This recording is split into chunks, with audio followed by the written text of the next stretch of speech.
Hello, I'm Lawrence and I'm on a quest to uncover all of the memos that Britain and America lost in the pond, and one of those memos pertains to counties. Having lived, worked and consumed bad whiskey in both countries, I also bear the legendary distinction of having lived in 7 different counties, 3 in Britain and 4 in the US. So you could say that I'm more primed than most to reveal the gripping truth about these riveting, if procedural, regions. And the central truth is that British and American counties are very, very different. Residents in Gloucester County, New Jersey would hardly recognise Gloucestershire, England, but mostly because it was invaded by sheep. And so, without further ado, here are 5 ways that British and American counties are very different.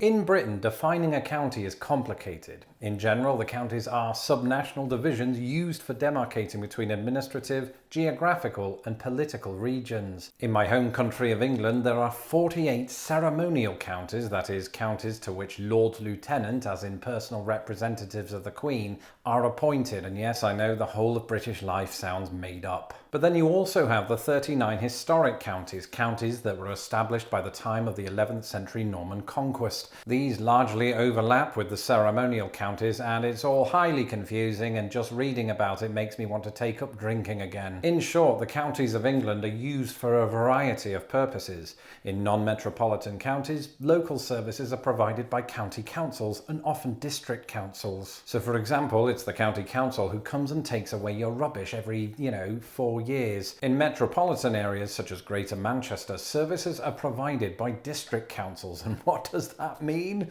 I don't know. In the United States, a county is an administrative or political subdivision normally consisting of some level of governance. The various powers afforded to counties do vary by state, and to list them all would take until the 41st century. Basically, depending on where you live, counties might provide services such as courts, public utilities, libraries, hospitals, public health, parks, roads and law enforcement. And on that last point, there's one commonality among US counties that surprisingly wasn't just a made-up movie trope or a figment of my imagination, and it's this: most of them have actual sheriffs. In fact, one of the first things I noticed after starting my new life in the US was the abundance of yard signs bearing words like "Vote J.W. Pepper for County Sheriff," "J.W. Pepper, he gets things done." Now this might sound odd coming from a person whose own country once appointed Professor Snape as the Sheriff of Nottingham, but these days the role of sheriff is a largely ceremonial affair in Britain. It's such a rarely discussed aspect of British life that it likely comes as a surprise to most Brits that the country even has sheriffs. All that aside though, the United States, made up of 50 states, has considerably more counties than Britain.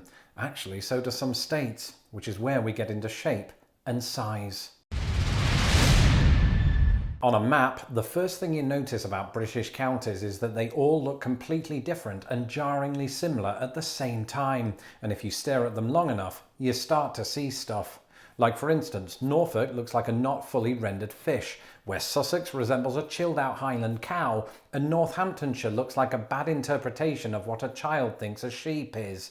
On the other hand, when I moved to Indiana all those years ago, I was struck by how rectangular everything was. Indeed, this included the state itself if it was painted by Salvador Dali, and the same is true of many of its counties. While Britain doesn't believe in straight borders, Indiana can't get enough of them. And it's not just the Hoosier state. As outlined in a previous video, the United States is absolutely obsessed with rectangles, from those in its flag to those in its land. And let's all take a moment to appreciate the sheer majesty of Kansas, which looks almost exactly like a patchwork duvet. Now admittedly, not all states fit this bill. While the Texas Panhandle is primed to hold the world's largest game of tic-tac-toe, irregular shapes do make up much of the US county map. However, unlike in Britain, the vast majority of these, including a county in the state of Missouri that's shaped kind of like the state of Missouri, often have at least one straight boundary. Either way, British and American counties come in all shapes, not to mention these. You know the drill. I'm Lawrence and I definitely don't have a size complex. That said, I can hardly compare British and American counties without discussing land area. The counties of Britain have evolved over the years, but these days the largest is often believed to be the behemoth that is North Yorkshire. But that isn't technically true, because even though it measures in at 3,341 square miles and is certainly the largest county in England, there's an even larger subdivision in Scotland.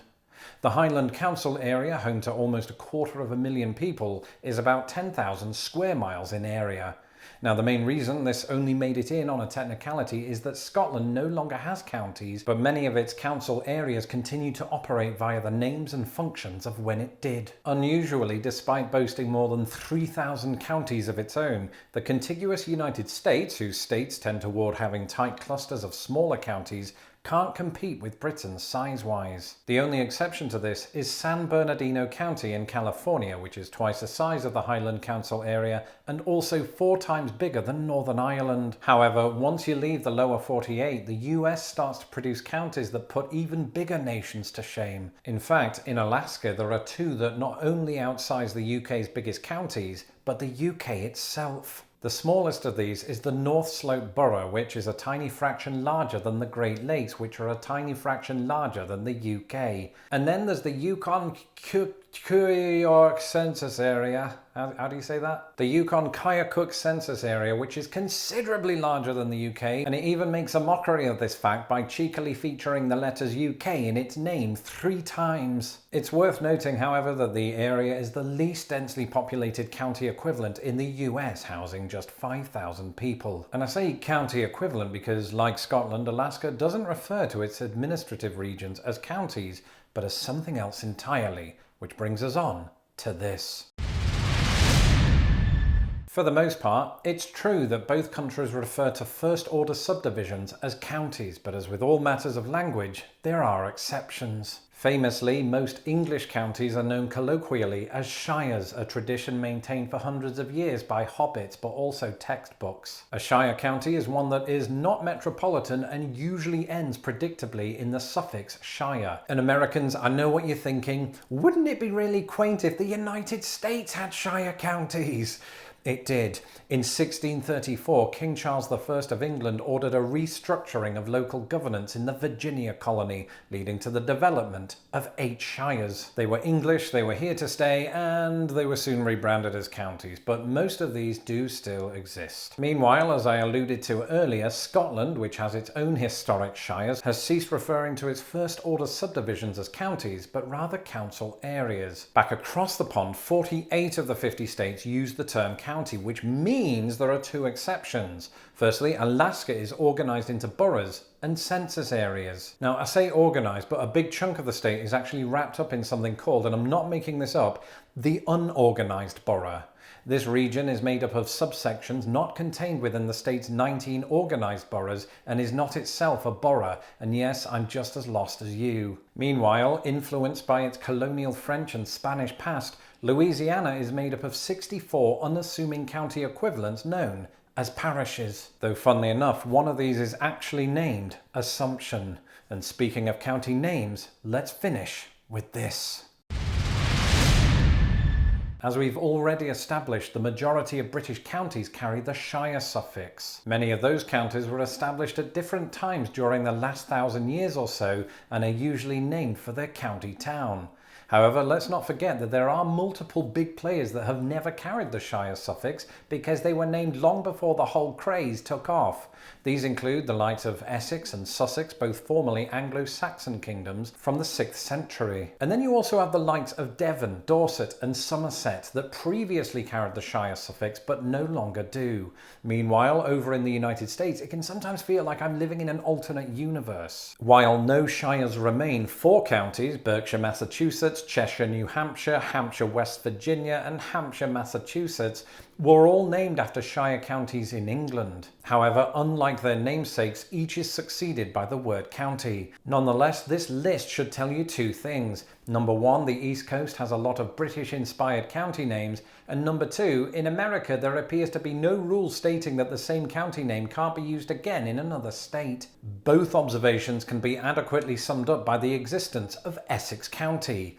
All 5 of them. And if you think that's a lot, let me know if you live in Lincoln County, because the United States has 24 of those. And surprisingly, not all of these were named after Honest Abe. A handful drew inspiration from the seemingly unrelated general Benjamin Lincoln, while Lincoln County, Maine was named for the English city.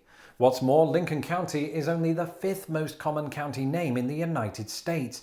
Unsurprisingly, the number 1 spot belongs to another president, a certain George Washington. In all, if you live in the United States, there's a 62% chance that you live in a state with a Washington county. And that's because there are 31 Washington counties.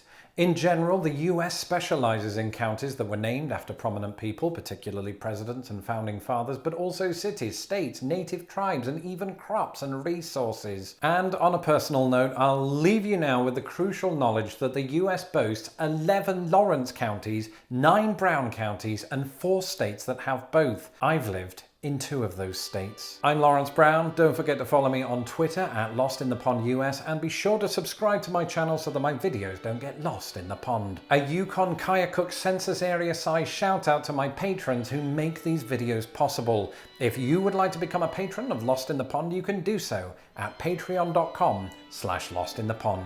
Until the next video, goodbye.